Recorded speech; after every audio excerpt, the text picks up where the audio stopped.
The morning sun broke through the clouds over North Africa in the spring of 1943, casting long shadows across the dusty Italian airfield near Tunis. In one of the maintenance hangars, a group of seasoned Italian aircraft mechanics stood in a semicircle, their faces reflecting a mixture of curiosity and apprehension. Before them sat something they had never seen intact, something that had haunted their nightmares and those of Axis pilots across the Mediterranean theater. It was an American P-38 Lightning, and it was about to challenge everything they thought they knew about aviation manufacturing. The aircraft had been forced down relatively intact after suffering damage during a dogfight over the Tunisian coast. The pilot had managed to bring it down in a controlled crash landing before being captured. Now, stripped of its weapons and fuel, the twin-boomed fighter sat under the harsh fluorescent lights like a captured beast, silent but still imposing. The head mechanic, a man named Giovanni Rossi, who had spent 20 years working on everything from Fiat biplanes to the latest Machi fighters, approached the aircraft with the reverence one might show a work of art. What happened next would become one of those quietly significant moments of the war, one that never made headlines but spoke volumes about the industrial might that would ultimately decide the conflict. When these mechanics opened up the engine cowlings and examined what lay beneath, their reaction would be reported up the chain of command, eventually reaching the highest levels of Italian military intelligence. Their conclusion was as simple as it was devastating. The Americans weren't just winning through numbers. They were winning through precision, through quality, through an industrial capability that seemed to belong to a different age entirely. But to understand why their reaction was so significant, we need to go back to the drawing boards in California where the P-38 was conceived, back to the factories where it was built, and back to the skies where it earned its fearsome reputation. This is the story of an aircraft that changed warfare, and of the moment when the enemy finally understood what they were truly up against. The story of the P-38 Lightning begins in 1937 in the offices of Lockheed Aircraft Corporation in Burbank, California. The United States Army Air Corps had issued a specification that seemed almost impossible to meet. They wanted a high-altitude interceptor capable of reaching speeds of 360 miles per hour at 20,000 feet, with a climb rate that could take it to that altitude in 6 minutes. For context, the fastest fighters of the day could barely manage 300 miles per hour, and most took significantly longer to reach operational altitude. The chief engineer assigned to the project was a quiet, methodical man named Clarence Kelly Johnson. At just 27 years old, Johnson was already making a name for himself in aviation circles. He would later become legendary as the founder of Lockheed's Skunk Works, but in 1937, he was just a young engineer faced with an impossible problem. The math was brutal. To achieve the required performance with existing engine technology, you needed more power than any single engine could provide. But adding a second engine meant adding weight, and weight was the enemy of performance. Johnson's solution was radical and elegant. Instead of mounting two engines in the fuselage like traditional twin-engine aircraft, he proposed mounting them in separate nacelles on twin booms with the cockpit and armament in a central pod between them. This configuration had several advantages. It allowed for a streamlined central fuselage, it provided redundancy if one engine failed, and it created an ideal mounting point for heavy nose-mounted armament without the vibration and accuracy problems that came with firing through a propeller arc. But the design also presented enormous challenges. The twin-boom configuration created complex structural stress patterns. The turbo superchargers needed to achieve high-altitude performance generated tremendous heat. The counter-rotating propellers required to eliminate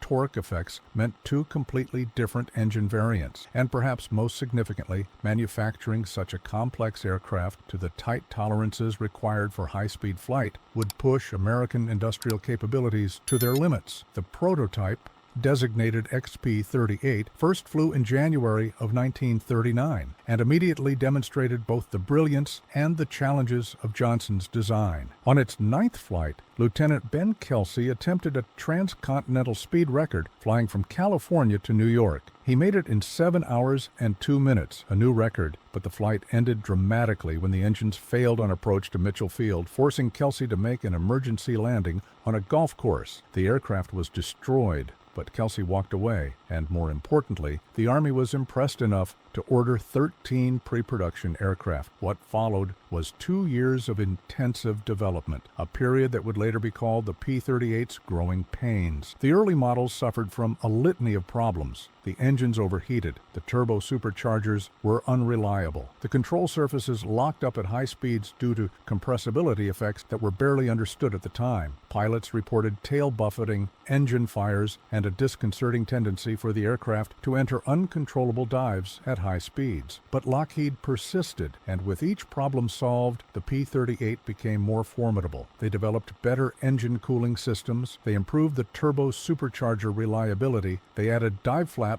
to address the compressibility issues. By the time the P-38E entered production, in late 1941, just weeks before Pearl Harbor, it was becoming the weapon the Army Air Corps had envisioned. And by the time production ramped up to the P-38F and P-38G models that would see combat in 1942 and 1943, it had evolved into something extraordinary. The Lightning, as it came to be known, was unlike anything else in the sky. It was fast, capable of over 400 miles per hour in level flight. It had phenomenal range, able to fly missions of over 1,000 miles with drop tanks. Its ceiling exceeded 40,000 feet, giving it dominance over the altitudes where bomber formations operated, and its armament was devastating: 450 caliber machine guns and a 20-millimeter cannon, all mounted in the nose and converging on a point 400 yards ahead of the aircraft. Unlike wing-mounted guns that required complex harmonization and had a limited effective range, the P-38's concentrated nose armament meant that wherever the aircraft pointed, a stream of fire would follow with deadly accuracy. But it wasn't just the performance specifications that made the P-38 special, it was how it was built. And this is where we return to that hangar in North Africa, where Giovanni Rossi and his team were about to discover something that would shake their understanding of American industrial capabilities. Rossi had been working on aircraft since the early days of aviation. He had hand-fitted parts, filed metal until tolerances were right, and improvised solutions to problems using whatever materials were available. This was the Italian way. The European way, really. Aircraft were complex machines built by skilled craftsmen who understood that each example would be slightly different, requiring individual attention and adjustment. Italian fighters like the Machi C-202 were beautiful aircraft with performance that could match many Allied fighters, but they were built in relatively small numbers by workers who treated each airframe almost as a custom creation. The German aircraft that Rossi had worked on followed a similar philosophy, though with typically Teutonic precision. A Messerschmitt Bf 109 or a Focke-Wulf FW 190 was a marvel of engineering, but it still required skilled labor to assemble, with parts that needed fitting and adjustment. This was simply how complex machinery was built, or so everyone thought. When Rossi's team removed the cowling from the first Allison V1710 engine, they expected to find what they always found: evidence of hand-fitting, file marks where parts had been adjusted to fit, the subtle variations that came from parts being manufactured and then assembled by skilled workers. Instead, they found something that made them pause. Every surface was finished to an impossible degree of precision. The machining marks were perfectly uniform. The tolerances between moving parts were so tight that there was barely any perceptible play, yet everything moved smoothly without binding. One of the younger mechanics, a man named Marco, ran his hand over the engine block, feeling for the irregularities that should have been there. There were none. The surface was as smooth as glass, with a finish that would have been considered exceptional for a precision instrument, let alone a component in an aircraft engine that would be subjected to tremendous stress and vibration. Rossi pulled out a set of calipers and began measuring, connecting rod to bearing surface, piston to cylinder wall, valve to valve guide. Every measurement came back within tolerances so tight that they seemed impossible for mass production. This wasn't an engine that had been lovingly hand-assembled by a master craftsman. This was an engine that had been built by machines, by automated processes that could maintain precision that no human hand could match. they moved to the propeller reduction gearbox, a complex assembly of gears and bearings that transferred power from the engine to the propeller while reducing the rotation speed. In Italian or German aircraft, such gearboxes were often sources of problems, requiring careful maintenance and occasional replacement. The gears needed to mesh perfectly, the bearings needed to be precisely aligned, and achieving this consistently across hundreds of aircraft was a constant challenge. The P-38's gearbox was different. The gears looked almost machined from solid, with tooth profiles so precise and consistent that they seemed to have been created by some advanced process beyond current understanding. When they spun the propeller by hand, it rotated with a smoothness that suggested almost zero friction, almost zero mechanical loss. One of the older mechanics, a man who had worked on racing engines before the war, whispered something that summed up everyone's thoughts. These Americans, they don't just build aircraft, they build them like watches. But it was when they opened up the turbo supercharger installation that the true scope of American manufacturing capability became apparent. The turbo supercharger was a complex device, essentially a turbine driven by exhaust gases that compressed incoming air, allowing the engine to maintain sea-level power output even at high altitudes. European aircraft used similar systems, but they were notoriously temperamental, prone to failure, and required constant attention. The P-38 had two of them, one for each engine, and they had to work flawlessly at altitudes where temperatures plunged far below zero and where any failure could prove fatal. The mechanics traced the exhaust ducting, noting how every joint was perfectly formed. Every seal was precisely fitted. The turbine blades inside the turbo unit itself were works of art, each one identical to the next, balanced so perfectly that the unit could spin at tremendous speeds without vibration. The intercooler, which cooled the compressed air before it entered the engine, was a maze of precisely formed tubes and fins, each one contributing to efficient heat transfer. What astonished them wasn't just that these components existed, it was that they existed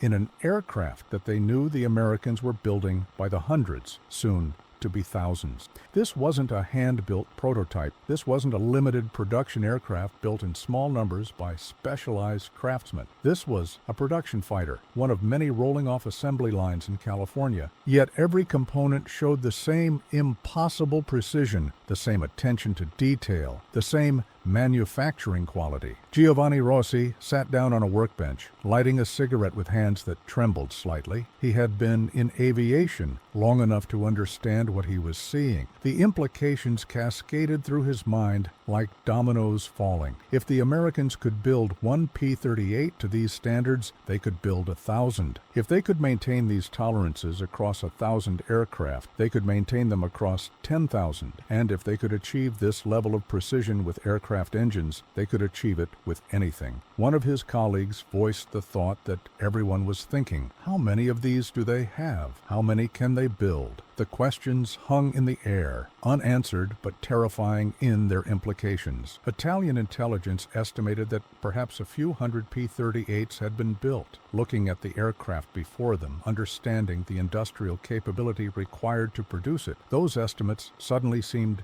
dangerously optimistic. The examination continued over several days. They pulled apart the electrical system and found wiring looms that were organized with almost obsessive precision, each wire color-coded and routed through protective conduits. They examined the hydraulic system and found components machined to tolerances that eliminated almost all internal leakage. They studied the control surfaces and discovered that the aluminum skin was formed to incredibly consistent thicknesses, with riveting that was so uniform it could have been done by a single person, except that they knew it hadn't been.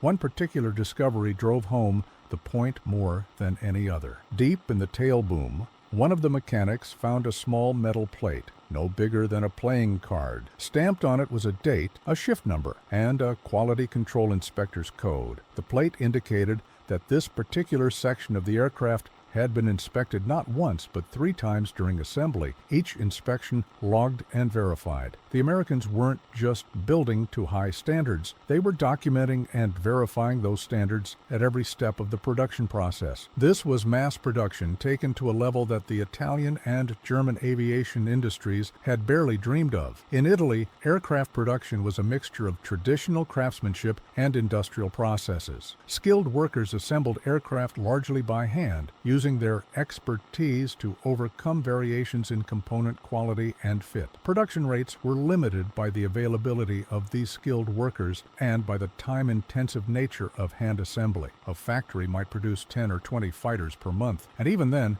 each aircraft might have quirks and characteristics that made it unique. The Americans had somehow moved beyond this. They had created a system where machines built components to such precise tolerances that assembly could be performed by workers with relatively modest training, where quality was ensured not by the eye and hand of a master craftsman, but by systematic inspection and measurement, where an aircraft could be built in weeks rather than months, and where that aircraft would be virtually identical to every other aircraft of the same model rolling off the line. Rossi wrote a detailed report of his findings, knowing that it would work its way up through Italian military intelligence. He tried to be objective, to stick to technical facts and measurements, but he couldn't help adding a personal observation at the end. The Americans have achieved something we did not think possible. They have made precision manufacturing routine. If they can do this with aircraft, we must assume they can do it with tanks, with ships, with weapons of every kind. The implications for the war are profound. His report reached Rome within a week. It was read by senior officers in the Regia Aeronautica, Italy's Air Force. It was shared with German liaison officers, and it joined a growing file of similar reports, each one painting a picture of American industrial might that seemed almost beyond belief. A report from a naval officer who had examined a captured American radio and found it assembled with components of such consistency that any one unit could be swapped with any other without adjustment.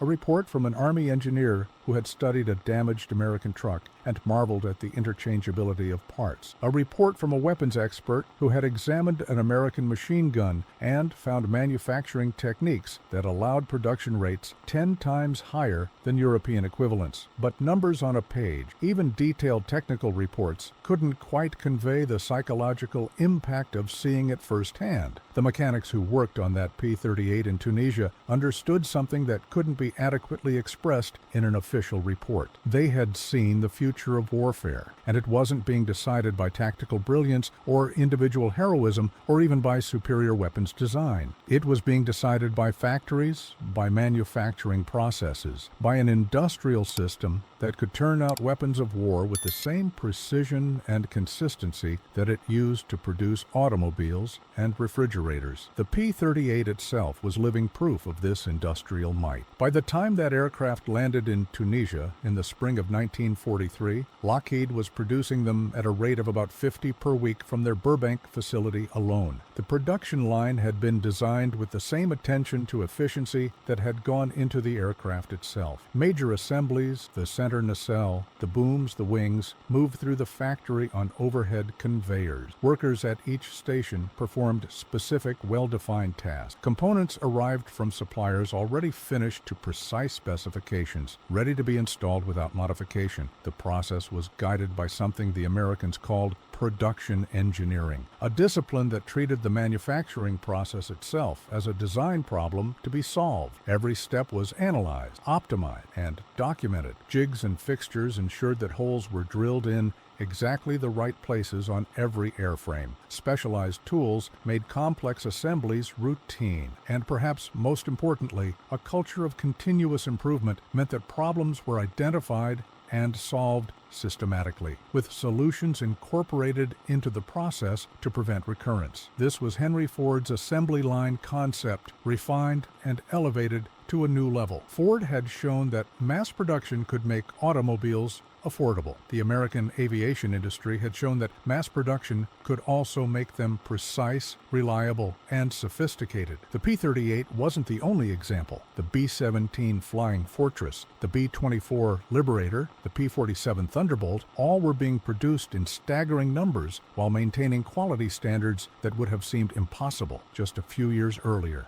For the Axis powers, this was a terrifying realization. Germany and Italy had excellent engineers, skilled workers, and capable factories. What they lacked was the systematic, organized approach to mass production that American industry had spent decades perfecting. When war came, Germany could mobilize its industry to produce weapons, but it could never quite match the American ability to produce them in overwhelming numbers while maintaining consistent quality. The P-38 that Giovanni Rossi examined would never fly again. It sat in that hangar for several months, being studied and measured until Allied forces overran the area during the final push in North Africa. But the lessons learned from examining it spread through the Axis intelligence apparatus, and those lessons were sobering. Let's talk about what made the P-38 not just well manufactured, but also devastatingly effective in combat, because the aircraft that forced landing in Tunisia wasn't just a piece of precision engineering. It was a weapon system that had already carved out a fearsome reputation in every theater where it operated. The first P-38's arrived in England in the summer of 1942, part of the buildup of American forces that would eventually lead to the strategic bombing campaign and the liberation of Europe. British pilots, who were used to single-engine fighters like the Spitfire and Hurricane, looked at the twin-boomed American fighter with skepticism. It was big, it was heavy, and it looked nothing like a fighter should look. How could something that large and ungainly possibly dogfight with German Bf-109s and FW-190s? They got their answer soon enough. The P-38 wasn't designed to dogfight, at least not in the traditional turning and burning style that characterized combat over Europe in the early war years. It was designed to use speed and altitude to advantage. A P-38 pilot didn't try to outturn an enemy fighter. He used his superior speed to control the engagement, diving on targets from above, making a firing pass, and then climbing back to altitude using the tremendous power of those two Allison engines. The British called it boom and zoom, and it was devastatingly effective. More importantly, the P-38's range meant it could escort bombers deep into enemy territory, something single-engine fighters simply couldn't do. As the American strategic bombing campaign ramped up in 1943, the P-38 became increasingly important, flying missions that would have been impossible for shorter-ranged fighters. But it was in the Pacific and Mediterranean theaters that the P-38 truly made its mark. In the vast expanses of the Pacific, where distances between bases could measure in hundreds of miles, the Lightning's range was invaluable. It could reach targets that were simply beyond the capability of other fighters, and in the hot, humid conditions that plagued so many air-cooled engines, the P-38's liquid-cooled Allisons proved more reliable than expected. The aircraft became famous or infamous, depending on which side you were on, for one particular mission. On April 18, 1943, a group of 16 P-38's took off from Henderson Field on Guadalcanal. Their target was over 400 miles away. Admiral Isoroku Yamamoto, the architect of the Pearl Harbor attack, who intelligence had learned would be flying into Bougainville that morning. The mission required flying low over the ocean to avoid detection, navigating with pinpoint precision, and arriving at exactly the right moment to intercept Yamamoto's aircraft. The P-38's made it. They shot down Yamamoto's plane and eliminated one of Japan's most capable naval commanders. The mission demonstrated everything the Lightning was designed to do: long-range, precise navigation, devastating firepower, and the ability to operate successfully in the most challenging conditions. The Japanese called the P-38 the fork-tailed devil, and after missions like this, it was easy to see why. In North Africa and the Mediterranean, the P-38 proved equally effective. The wide-open spaces suited its high-speed tactics. The clear skies meant that its altitude advantage could be fully exploited, and perhaps most importantly, its reliability in the harsh desert environment gave it an edge over Axis fighters that suffered from sand and dust ingestion. Italian pilots learned to respect and fear the Lightning. Its twin-engine configuration meant that even if one engine was damaged, the aircraft could often make it home, something that was impossible with single-engine fighters. Its heavy armament meant that a single burst could bring down any aircraft, and its speed meant that disengaging from combat was as simple as pointing the nose down and accelerating away, leaving slower Axis fighters behind. German pilots, flying the formidable Bf-109 and Fw-190, found the P-38 a challenging opponent. In a turning fight, the German fighters had an advantage, their lighter weight and better roll rate, giving them an edge in traditional dogfighting. But P-38 pilots who understood their aircraft's strengths didn't dogfight. They used speed and altitude, attacking from above, making quick passes and climbing back to safety. Against this tactic, there was little the Germans could do except try to avoid combat entirely. The P-38 also found success in another role that its designers had never fully anticipated: ground attack. The aircraft's stability made it an excellent platform for dropping bombs or firing rockets. Its ruggedness meant it could absorb damage from ground fire and keep flying, and its firepower was devastating against ground targets. P-38 strafed trains, attacked supply convoys, and provided close air support for ground forces, roles that expanded its value far beyond pure air-to-air combat. But perhaps the most important contribution the P-38 made to Allied victory was psychological. When Axis pilots saw those distinctive twin booms approaching, they knew they were facing a capable opponent flown by increasingly well-trained pilots. When Axis commanders saw the intelligence reports about P-38 production numbers, they understood the industrial power arrayed against them. And when Axis engineers and mechanics examined captured examples, as Giovanni Rossi and his team did in Tunisia, they glimpsed the vast gulf between Allied and Axis manufacturing capabilities. By 1944, Lockheed was producing P-38s at a rate that would have seemed impossible just a few years earlier. Multiple production lines, improved manufacturing techniques, and a supply chain that stretched across the entire United States, all combined to create a system that could turn out over 300 P-38s per month at peak production. Each one built to the same exacting standards, each one equipped with the latest improvements and modifications, each one ready to fly combat missions within days of rolling off the production line. The final production variant, the P-38L, incorporated all the lessons learned from years of combat. It had more powerful engines, improved turbo superchargers, and better high-altitude performance. It carried more ammunition, had improved cockpit heating for high-altitude missions, and incorporated dozens of small refinements that made it more effective and more reliable. Yet, despite all these improvements, it could still be produced in the same time frame and at the same cost as earlier variants, a testament to the maturity of the production system. When the war ended in 1945, more than 10,000 P-38s had been built. They had served in every theater, flown by pilots from multiple nations, and earned a reputation as one of the war's most effective aircraft. But their significance went beyond their combat record. They represented a new paradigm in military aviation, one where advanced performance and sophisticated technology could be combined with mass production and high reliability. The mechanics who examined that P-38 in Tunisia understood this, even if they couldn't fully articulate it at the time. They saw in those precisely machined parts, in those carefully assembled systems, in that overall quality of construction, evidence of a nation that had mastered the art of translating design into production, of making the complex routine, of building advanced weapons at a scale and pace that simply couldn't be matched. Let's delve deeper into the specific technologies and innovations that made the P-38 possible and that so impressed those Italian mechanics. Because while the overall manufacturing quality was remarkable, it was the individual components and systems that truly demonstrated American industrial and engineering capability. Start with those Allison V-1710 engines. The V-1710 was an all-aluminum, liquid-cooled engine that represented the pinnacle of American engine design in the early 1940s. Each engine displaced about 1,700 cubic inches and produced between 1,200 and 1,500 horsepower, depending on the variant and altitude. But raw power was only part of the story.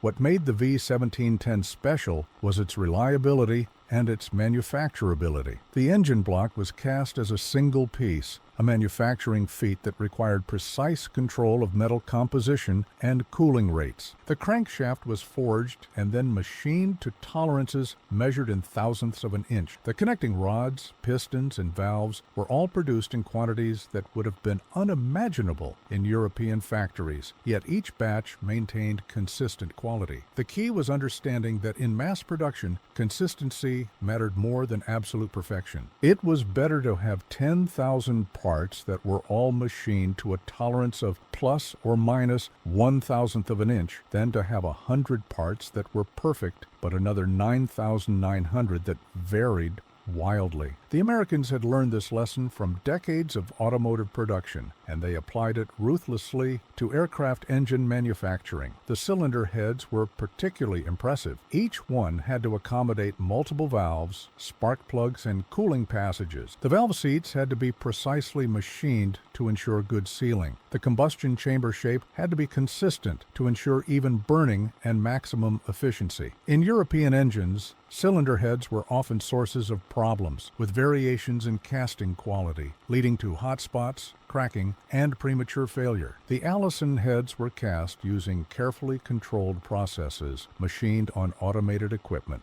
and inspected using go-no-go gauges that ensured every dimension was within specification. The result was an engine that could run for hundreds of hours between overhauls, that maintained its power output consistently, and that could be overhauled by mechanics in the field using standard parts carried in inventory. When an Allison engine needed service, you didn't need a specialist who could file and fit parts to make them work. You needed a competent mechanic who could follow technical manuals and use standard tools. The engine had been designed for maintainability, with easy access to components that wore out and needed replacement, and with interchangeable parts that didn't require individual fitting. This philosophy extended to the propellers. The P-38 used Curtiss Electric constant-speed propellers, complex mechanisms that automatically adjusted blade pitch to maintain optimal engine speed. The propeller hubs contained electric motors, reduction gears, and control mechanisms that had to work reliably in conditions ranging from desert heat to Arctic cold. Each propeller blade was carefully balanced, and the entire assembly had to rotate at high speeds without excessive vibration. Manufacturing thousands of these propellers required specialized equipment and processes. The blades were forged from aluminum alloy and then machined to airfoil shapes. The hub mechanisms were assembled from dozens of precisely made parts, each one fitting together with minimal clearance. Quality control was critical because a propeller failure in flight could be catastrophic. The Americans had developed testing procedures that subjected every propeller to spinning at maximum speed under load before installation, ensuring that any flaws would be discovered on the ground rather than in the air. The turbo superchargers that so impressed Giovanni Rossi's team were another marvel of engineering and production. These devices, manufactured by General Electric, used exhaust gases to drive a turbine that compressed air before it entered the engine. This allowed the engines to maintain sea-level power up to high altitudes, where the thin air would normally cause power to drop off dramatically. The turbine wheel at the heart of each turbo supercharger was a particularly impressive component. It had to spin at speeds exceeding 20,000 revolutions per minute, had to withstand temperatures hot enough to glow red, and had to do this reliably for hundreds of hours. The blades were precision cast, then machined and balanced to exacting standards. The bearings that supported the shaft had to be lubricated and cooled, requiring oil systems that were themselves engineering marvels. In European aircraft, turbo superchargers were rare and notoriously unreliable. The Germans had experimented with them, but generally relied on mechanically driven superchargers that were simpler but less efficient. The British used superchargers almost exclusively, accepting the altitude limitations they imposed. Only the Americans had mastered the art of building reliable turbo superchargers in quantity, and this gave the P-38 a significant altitude advantage over most opponents. The intercoolers, positioned in the leading edges of the wings, demonstrated another level of sophistication. These devices cooled the compressed air from the turbo supercharger before it entered the engine, increasing air density and power output. Each intercooler consisted of hundreds of small tubes through which the compressed air flowed, surrounded by external air that carried away the heat. Manufacturing these required precision, tube, bending equipment, and brazing techniques that could create leak-free joints in production quantities. But it wasn't just the major components that impressed the Italian mechanics. It was the attention to detail throughout the aircraft. Consider the electrical system. The P-38 had to generate and distribute electrical power for radios, instruments, landing gear, flaps, gun heaters, and dozens of other systems. This required generators, voltage regulators, circuit breakers, switches, and hundreds of feet of wiring, all of which had to work reliably in an environment subjected to vibration, temperature extremes, and electromagnetic interference. The wiring looms were works of art. Each wire was color-coded according to a standardized system. Wires were bundled together and routed through protective conduits. Connections were made using standardized connectors that could be easily disconnected for maintenance. The entire system was documented in technical manuals, so complete that a mechanic who had never seen a P-38 before could troubleshoot electrical problems using systematic procedures. The hydraulic system was equally impressive. It powered the landing gear, the flaps, and the dive brakes. It had to work at altitudes where temperatures dropped far below zero, and it had to provide consistent pressure and response. The hydraulic pumps were driven by the engines, the lines were carefully routed to avoid chafing or damage, and the actuators were designed for long life and minimal maintenance. Even the cockpit demonstrated American attention to human factors engineering, though that term hadn't been coined yet. The instrument panel was laid out logically, with flight instruments grouped together in a standard arrangement. The controls fell naturally to hand, with the throttles, propeller controls, and mixture levers positioned where they could be operated without looking. The gun sight was mounted at eye level, with controls for adjusting it positioned on the control column where they could be reached without taking hands off the primary flight controls. Compare this to many Axis aircraft where cockpit layout often seemed haphazard, with instruments scattered across the panel and controls positioned according to where they would fit rather than where they should logically be.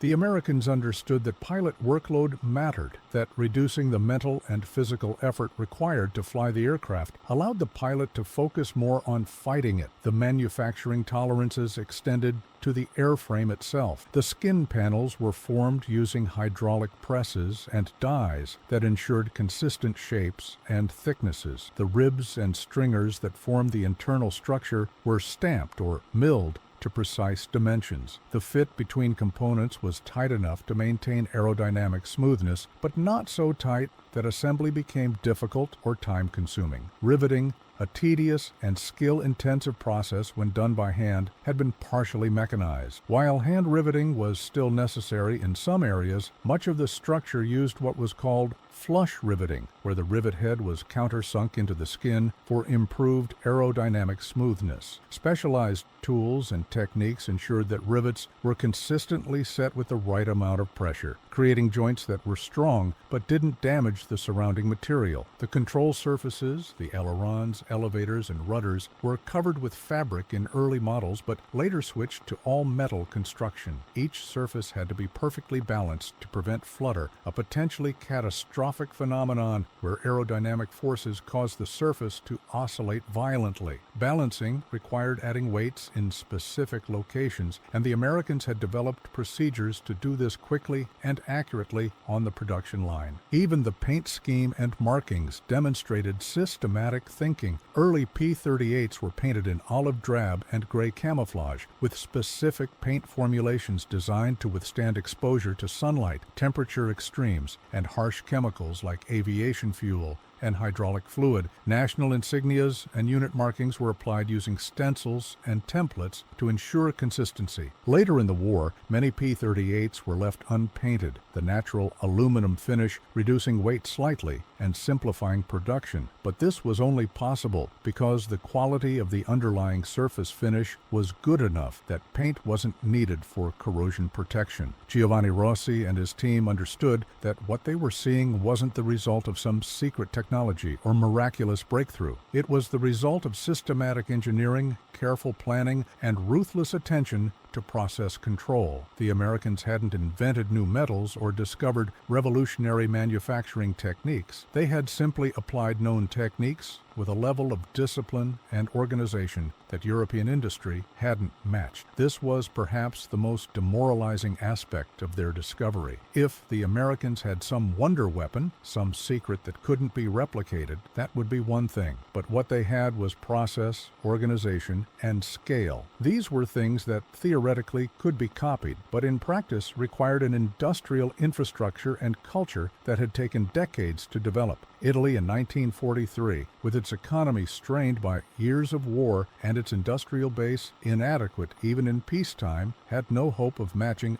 American production capabilities. Germany, despite its impressive engineering prowess, was also falling behind as the war dragged on and resources became increasingly scarce. The examination of that P-38 in Tunisia became a small but significant piece of a larger mosaic of intelligence that painted a grim picture for the Axis powers. Tank commanders reported facing American Shermans that, while perhaps not as heavily armored or as powerfully armed as German Tigers or Panthers, were produced in such quantities that they could afford to take losses that would be devastating to German formations. Naval officers reported American Liberty ships being produced at rates that seemed impossible, entire cargo vessels being built in weeks rather than months. Army officers reported American trucks and jeeps that were so standardized that parts from one vehicle could be swapped into another without modification. The pattern was clear. The Americans had turned warfare into an industrial problem, and they were solving it with the same systematic approach they used to manufacture automobiles, appliances, and consumer goods. They weren't necessarily building better weapons, though in many cases they were. What they were definitely doing was building more weapons, faster, and to more consistent standards. And in a war of attrition, that was proving decisive. By mid-1943, when that P-38 was forced down in Tunisia, the tide of the war had already turned. North Africa was nearly cleared of Axis forces. The Soviets had won at Stalingrad and were beginning their long push westward. Allied bombers were pounding German industry, and while the Luftwaffe could still fight back,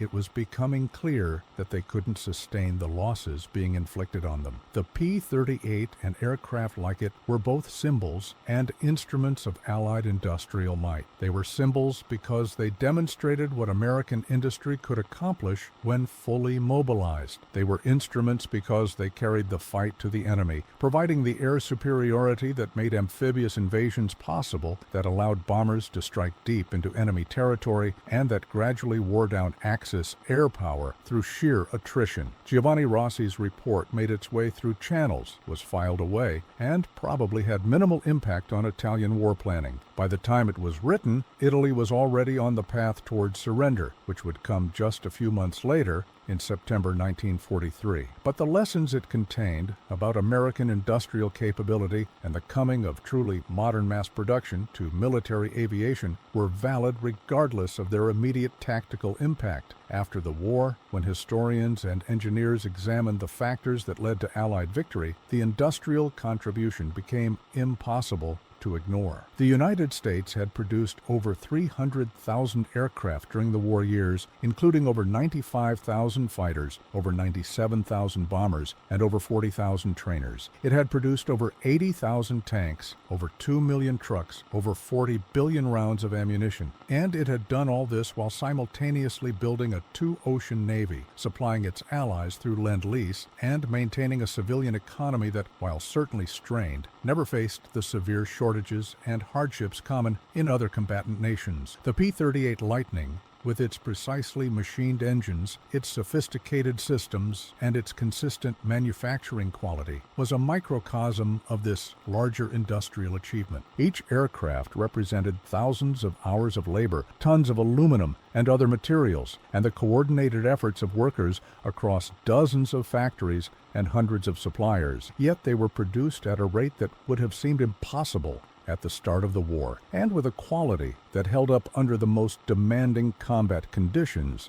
The pilots who flew the Lightning in combat rarely thought about the manufacturing processes that made their aircraft possible. They were focused on tactics, on survival, on completing their missions, and getting home safely. But on some level, they understood that their aircraft gave them capabilities that enemy pilots lacked, not just in terms of performance, but in terms of reliability, and availability. When a P-38 returned from a mission, it could be serviced quickly and be ready to fly again the next day. When components wore out or were damaged, replacement parts were available from supply, already manufactured to the precise specifications needed. When new aircraft arrived to replace losses, they were identical to the ones they replaced, requiring no special familiarization or adjustment. For the Italian mechanics in Tunisia, the P-38 was a revelation. It showed them that warfare had entered a new phase, one where industrial organization and manufacturing capability were as important as tactics or bravery. They were craftsmen in a tradition that stretched back centuries, where quality came from the skill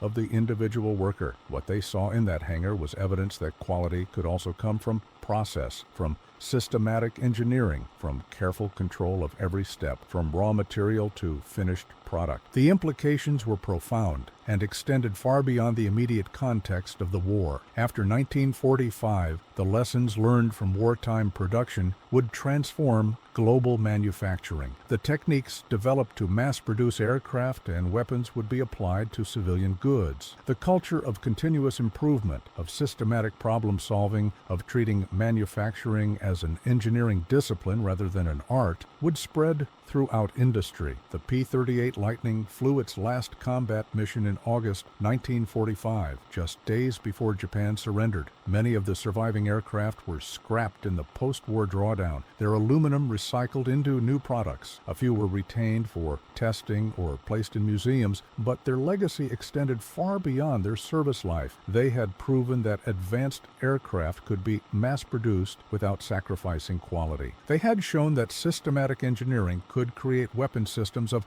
unprecedented capability and reliability, and they had demonstrated the industrial might that would define American power for the rest of the 20th century. Giovanni Rossi survived the war and eventually returned to civilian aircraft maintenance. In interviews conducted decades later, he recalled that day in Tunisia when he first opened up the cowling on that P-38 engine. He remembered the shock of recognition, understanding in that moment that the war was already decided, not by battles or tactics, but by factories and production lines. He remembered thinking that if the Americans could build engines like that, they could build anything. And history proved him right. The story of the P-38 Lightning and the Italian mechanics who examined it is ultimately a story about the transformation of warfare and industry. It's about how conflict drives innovation, how necessity forces the development of new capabilities, and how industrial organization can be as important as individual genius. The aircraft itself was a triumph of engineering, a sophisticated machine that pushed the boundaries of what was possible in the early 1940s. But the real achievement was making that sophisticated machine producible, turning Kelly Johnson's radical design into something that could roll off production lines by the hundreds and eventually the thousands. When we look back at World War II, we often focus on the battles, the strategies, the decisions that shaped the conflict's course. But underlying all of those events was a fundamental reality. The Allies, and particularly the United States, had mastered the art of translating industrial capacity into military power. They had created a system that could design, test, produce, and deploy weapons at a scale and pace that the Axis powers simply couldn't match. The P-38 Lightning, examined in a dusty hangar in North Africa by mechanics who understood exactly what they were seeing, stands as a testament to that achievement. It was just one aircraft among thousands, just one example of American manufacturing capability. But in its precisely machined components, its carefully designed systems, and its consistent quality, it embodied the industrial revolution that won the war. Those Italian mechanics, running their hands over surfaces smoother than seemed possible, measuring tolerances tighter than they thought achievable in mass production, understood that they were witnessing something historic. They were seeing the future of warfare and industry, a future where systematic engineering triumphed over individual craftsmanship, where consistent quality at scale mattered more than occasional perfection, where the factory floor was as important as the battlefield. It was a lesson that would reshape the post-war world, driving the economic boom of the 1950s and 60s, informing the development of modern manufacturing techniques, and establishing paradigms that remain relevant to this day, the fork-tailed devil, as the Japanese called it, the lightning as the Americans knew it,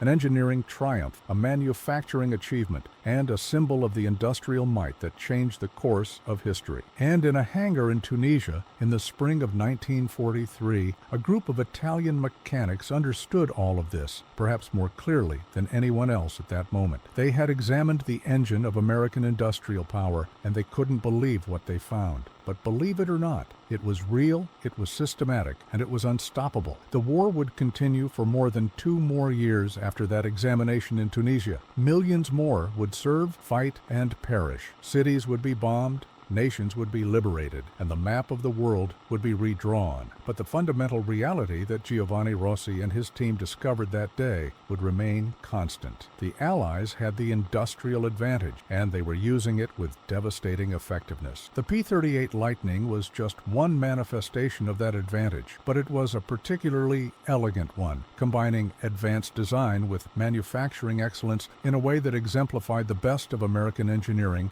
and industry. Today, a handful of P-38's remain airworthy, maintained by dedicated enthusiasts who keep these historic aircraft flying. When you see one at an air show performing graceful aerobatics or making high-speed passes that shake the ground, you're witnessing more than just an old warplane. You're seeing a piece of history, a reminder of when the world hung in the balance and industrial might tip the scales. You're seeing the product of thousands of workers who built precision machinery at unprecedented scale. And you're seeing what impressed those Italian mechanics so deeply that day in North Africa. A machine built not just to fight, but built so well that it could fight anywhere, in any conditions, and keep coming back for more. The legacy of the P-38 Lightning extends beyond aviation history into the broader story of American industrial development. It represents a moment when engineering, manufacturing, and military necessity came together to create something that was more than the sum of its parts. And it reminds us that sometimes the most important battles aren't fought with weapons, but won with the capability to build those weapons better, faster, and in greater numbers than anyone thought possible. For Giovanni Rossi and his colleagues, examining that aircraft was a moment of clarity. They understood that they were on the losing side not because of a lack of courage or skill, but because they faced an opponent who had mastered the fundamentals of modern industrial warfare. It was a sobering realization, but also, in its way, a respectful one. The Americans hadn't won through trickery or luck. They had won through systematic engineering, careful planning, and an industrial infrastructure that could turn designs into reality